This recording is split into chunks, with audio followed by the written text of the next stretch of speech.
Kalau kita buat corona ini adalah ujian, saya hanya mau menyampaikan ujian itu pasti datang untuk kita. Siapa di antara ibu-ibu, bapak-bapak yang sampai saat ini belum pernah dapat ujian? Boleh angkat tangan. Buka surah Muhammad ayat 30. Allah katakan, walanabluwannakum hatta na'lamal mujahidina minkum was-sabirin, dan pasti benar-benar kami uji kalian. Pasti, kata Allah, siapapun dari kita yang hadir ini semua pasti dapat ujian. Jadi tak usah risau, semua kita diuji. Yang terpenting dari ujian itu agar kita tidak mudah berputus asa, ingat 4 hal ya. Ingat betul. Agar kita tidak mudah berputus asa dan kemudian kita setiap memandang ujian itu dengan sikap positif. Ingat 4 hal nih. Ini perintah Al-Quran semua Bapak Ibu sekalian. 1, kalau ujian datang, yakinkan dalam hati kita sepotong ayat Al-Quran, ujung surah Al-Baqarah. Apa kata Allah? La yukallifullahu nafsan illa usaha. Itu harus ada di sini Pak, tidak kacau. Apapun ujian musibah yang menimpa kita, yang Allah berikan kepada kita, itu dipastikan tidak melebihi dari kemampuan kita. Itu tidak mungkin. Apapun yang datang sampai saat ini Bapak Ibu sekalian, pasti kita mampu jalani. Karena kalau Allah beri ujian melebihi kemampuan kita, Allah zalim. Mungkinkah Allah zalim? Tak mungkin. Tak mungkin. Jadi itu yang pertama harus ada. Biar kita tetap tegar, tak mudah putus asa. Yang kedua, biasanya secara umum setiap Allah beri kesulitan, Allah beri musibah, bersamaan dengan solusinya, jalan keluarnya itu pasti itu. Alam nashrah laka sadrak wa wada'na anka wizrak allazi anqadha dhahrak wa rafa'na laka dzikrak. Ayat kelima, fa inna ma'al usri, pasti. Kurang yakin kita lagi, apa kata Allah? Inna ma'al usri, maka sesungguhnya dalam kesulitan itu pasti ada kemudahan. Dalam kesulitan itu pasti, diulang 2 kali. Masih ragu juga kita.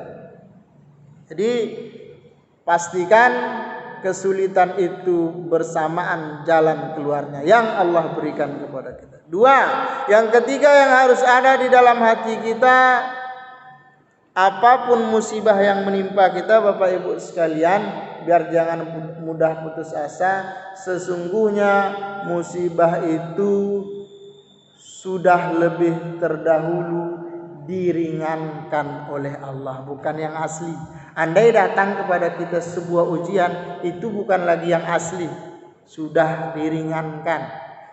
Surah Al-Qasas, wa ma asabakum min musibatin fabima kasabat aydikum.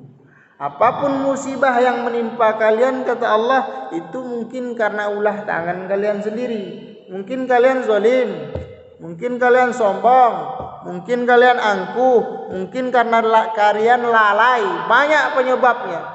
Tapi yang terpenting dari ayat ini di ujung. Apa ujung ayat ini? Wa ya'fu an katsir.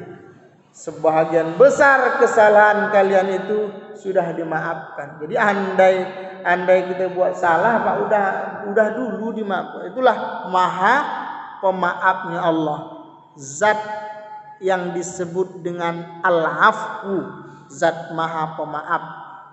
Bulan Ramadan kan kita sering berdoa dengan doa ini kan, Allahumma innaka afuwun karimun. Ya Allah, sesungguhnya Engkau Maha Pemaaf, Maha Mulia. Fa'fu anna, maafkan kami. Fa'fu anni, maafkan aku. Dengan sifat maaf inilah Bapak Ibu sekalian, andai datang musibah, yang datang itu hanya sisa-sisa dari kemarahan Allah. Sisa-sisa. Aslinya mana? Sudah dimaafkan.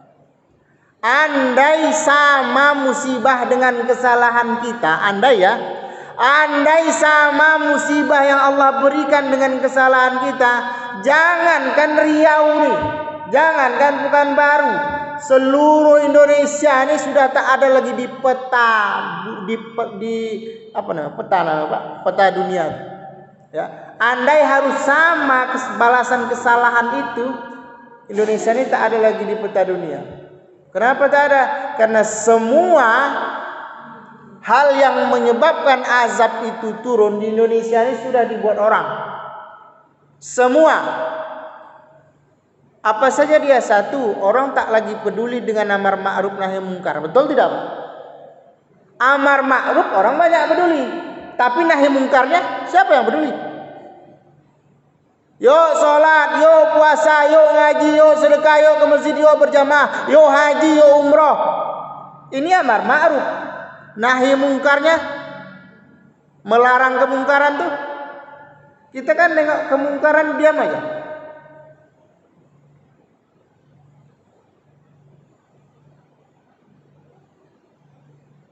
Biasanya pendakwah kemungkaran ini gelarnya teroris, radikal, intoleran, apalagi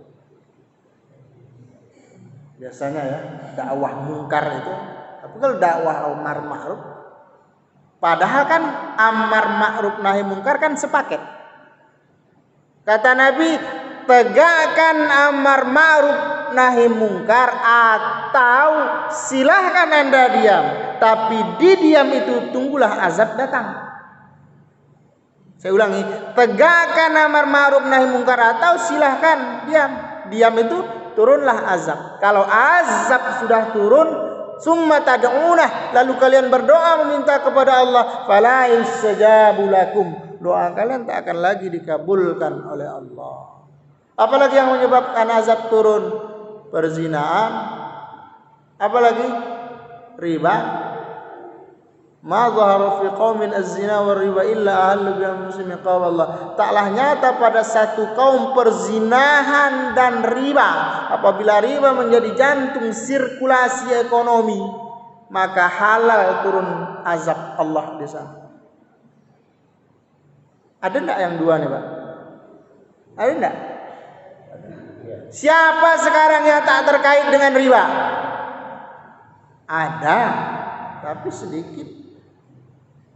3. Apalagi penyebab azab turun? Al-ma'azif, musik. Apalagi penyebab azab turun? Qoinat, penyanyi dangdut, pedangdut, biduan,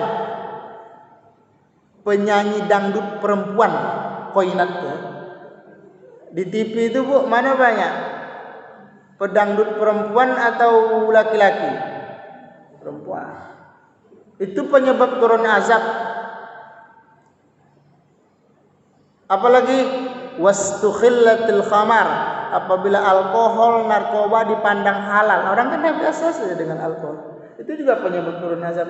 Apalagi mazharuf yang ketujuh itu zalim. Wa ma kunna muhlikil qura illa wa ahluha zalimun. Kami tak akan hancurkan satu negeri, kata Allah, kecuali penduduk negeri itu zalim.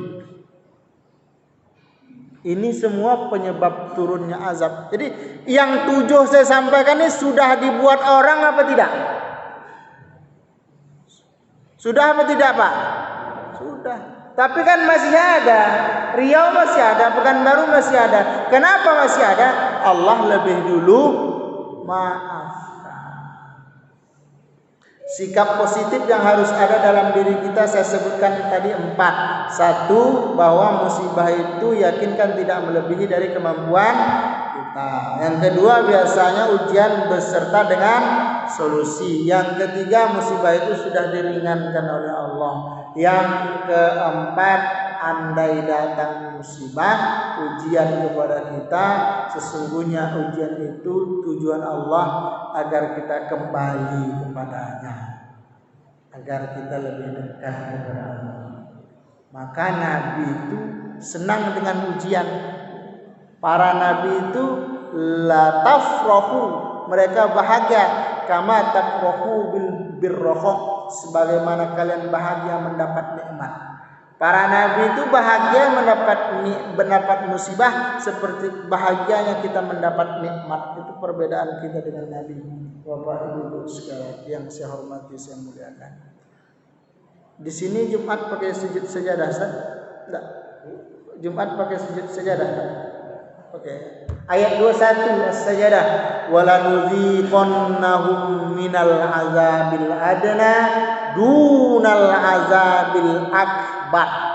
Kami rasakan, kami timpakan kepada kalian azab yang ringan, bukan yang akbar, bukan yang besar. Apa tujuannya? La'allahum yarji'un, agar kembali kepada Allah.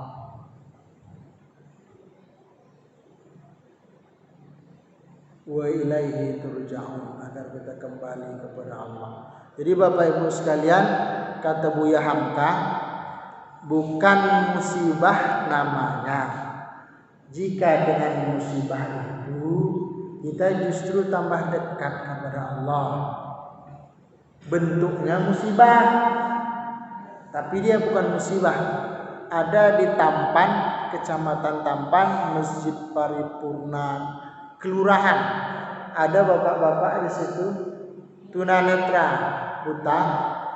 Maaf, kata Pak Regar, pengurus masjid, Ustadz, bapak itu sianu Ustadz, waktu matanya sehat dia tak pernah ke masjid, tak pernah nampak batang hidungnya di masjid. Setelah terjadi tragedi itu, lalu matanya buta, setelah itu dia dapat hidayah, tak pernah tak sholat fardu ke masjid. Kadang diantar keluarganya, kadang di tengah jalan dibimbing, pakai tongkat, dia tahu tak terlalu jauh rumah. Parubaya agak-agak umur 45-an. Tak pernah sebelum masuk waktu pasti dia dah ada di masjid. Saya ngisi kuliah zuhur di sini. Jadi musibah yang datang kepadanya itu bukan musibah. Kenapa? Justru dengan itu dia dekat kepada Allah. Saya balik, bukan nikmat namanya jika dengan nikmat itu justru kita jauh dari Allah. Ini hilang timbul. Saya ulang ya, bukan nikmat namanya jika dengan nikmat itu justru kita meninggalkan Allah Subhanahu wa taala. Jadi nengok orang kaya itu ya, jika kaya tambah taat berarti hartanya berkat. Jika kaya tambah maksiat berarti kena laknat. Gampang ya. Jika kaya tambah taat berkat, jika kaya tambah maksiat laknatlah.